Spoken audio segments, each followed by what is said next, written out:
Hello नमस्कार साथियों। अभी एक 12th क्लास की बच्ची जो कि कोटा के अंदर पढ़ रही थी, आईआईटी जेईई की तैयारी कर रही थी, उसने सुसाइड कर लिया है।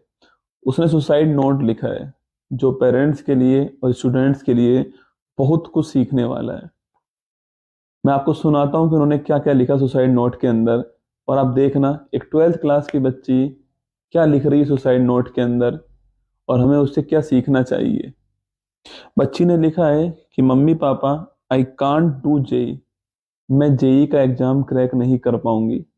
आई can't do JEE, so I suicide, इसलिए मैं आत्महत्या कर रही हूँ, इसलिए मैं हार रही हूँ।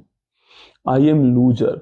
आप सोचिए, एक 12th क्लास की बच्ची लिख रही है कि आई एम लूजर, कि मैं लूजर हूँ। उसकी अभी पूरी जिंदगी बची हुई थी, पर उसको उसने ये मान लिया कि वो लूजर थी, और वो लिखती है कि आई एम लूजर। और अगली लाइन तो मतलब आपके दिल पर एकदम ठेस पहुंचाने वाली लाइन होने वाली है। आई वॉज डॉटर, मैं इस दुनिया की सबसे खराब बेटी हूँ। आप सोचिए, वो बेटी वो लिख रही है, वो 12th क्लास के अंदर लिख रही है कि मैं लूजर हूँ, इसलिए मैं सुसाइड कर रही हूँ। मैं एग्जाम क्रैक नहीं कर पाऊंगी, इसलिए सुसाइड कर रही हूँ। हम हर किसी से बोलते तो हैं कि एक एग्जाम जो है आपकी जिंदगी नहीं होता है, पर हम अपने बच्चों के ऊपर लागू नहीं करते, बस सामने वाले को ही बोलते हैं। क्या कभी हमने उसको बोला, पेरेंट्स ने बोला कि उसको कि कोई बात नहीं, एक एग्जाम ही तो है, पूरी लाइफ थोड़ी है। हमने एक ऐसा माहौल तैयार कर दिया है, हमने उसके ऊपर इतना दबाव डाल दिया है, उसको बार बार याद कराया जा रहा है कि जो पैसा तेरे पास आ रहा है वो पैसा कितनी मेहनत से आ रहा है, और ये एग्जाम उसके लिए कितनी बड़ी चीज है। हमने उसके ऊपर इतना दबाव डाल दिया है कि वो टूट चुकी है, वो टूट चुके हैं। और सोचिए आप, अभी तो पूरी जिंदगी बची हुई थी, उसे बहुत कुछ करना भी था उस लाइफ के अंदर। क्या कोई 12th फेल कुछ नहीं कर पाता? आप देखिए, अभी 12th फेल फिल्म आपने देखी होगी, रीस्टार्ट किया ना। कितने सारे ऐसे उदाहरण हैं जिन्होंने बहुत कुछ किया है लाइफ में, पर हमने कभी उनको बताए, ये सारे एग्जाम्पल नहीं बताए। हमने उनको केवल टॉपर्स की फोटो दिखाई है कि ये टॉपर आया है नीट जेई के अंदर, ये टॉपर आया है जेई के अंदर। हमने केवल वही दिखाया उनको, ये टॉपर इस एग्जाम के अंदर आया है, तुझे भी टॉपर ही आना है। क्या हमने कभी बताया उसको कि कोई बात नहीं, अगर एग्जाम तुझे बस पूरी शिद्दत से एग्जाम देना है, बाकी आगे मेहनत का फल मिलेगा। सुनना अगली लाइन उसकी, सॉरी मम्मी पापा, यही लास्ट ऑप्शन था।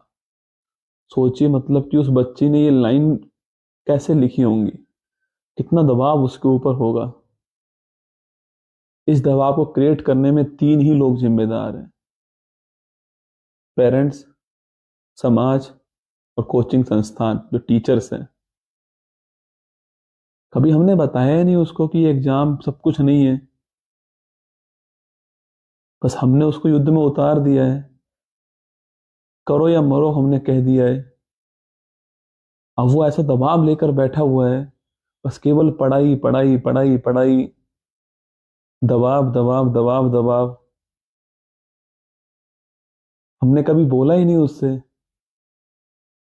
कि अब्राहम लिंकन एक भी चुनाव नहीं जीता, जब जीता तो वो अमेरिका का राष्ट्रपति बन गया। कभी नहीं बताया हमने उसको।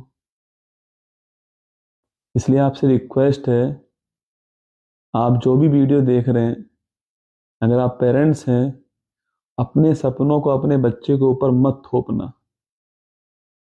उसको बोलना कि मेहनत करे, वो प्रयास करे, एफर्ट करे, अपना सर्वश्रेष्ठ दे।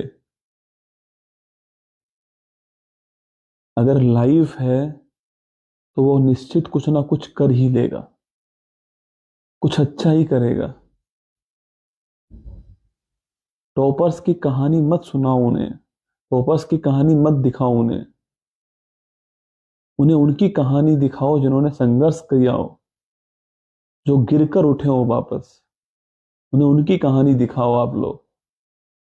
ये मेरा आपसे रिक्वेस्ट है, एक टीचर होने के नाते, एक स्टूडेंट होने के नाते, क्योंकि वो बच्ची तो चली गई, और सोचिए अब घर वालों की क्या स्थिति हो रही होगी। पर होता क्या है कि ये खबर आती है, 2 दिन खबर रहती है, फिर हम भूल जाते हैं, फिर नई खबर आती है, हम इंतजार करते हैं। इसलिए रिक्वेस्ट है आप सभी से कि अपने सपनों को अपने बच्चों के ऊपर मत थोपना आप। मैं जानता हूं कि ये बात आप जानते हैं, फिर भी हम ये बात भूल जाते हैं। हमें इतना दबाव नहीं देना उनके ऊपर कि वो टूट जाएं, वो बिखर जाएं। ये बेरोजगारी, ये दबाव, आपके सपने जवान नस्लों को खा रहे हैं। अगर उनके पास जिंदगी रहेगी तो वो कुछ ना कुछ जरूर करेंगे।